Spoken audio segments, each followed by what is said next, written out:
ल है साथीहरू, आज एउटा नयाँ कुरा लिएर आएको छु तपाईँहरूलाई। तपाईँले जान्नुभएको छ भने अरूलाई सेयर गर्नु, जान्नुभएको छ भने यो भिडियो ध्यान दिएर हेर्नु होला है। आज चाहिँ फेसबुकमा तपाईँको ड्यासबोर्ड अगाडि चाहिँ हामीले कसरी ल्याउने भन्ने कुराहरू म यो भिडियो मार्फत तपाईँहरूलाई सिकाउँछु है। सर्वप्रथम त हामी के गर्ने भन्दाखेरि अब सबभन्दा पहिला प्रोफाइल के अरे फेसबुक अन गर्ने। फेसबुक अन गर्नुहोस्।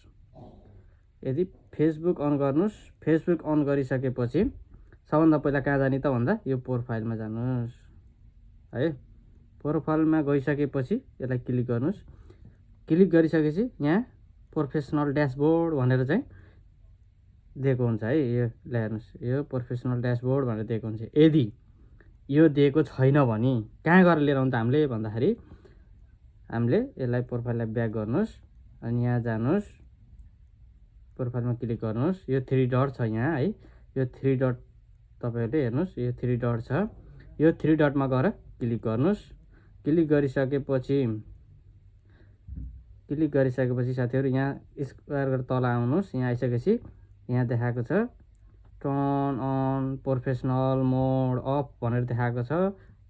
अफ छ भने अन गर्नुहोस्।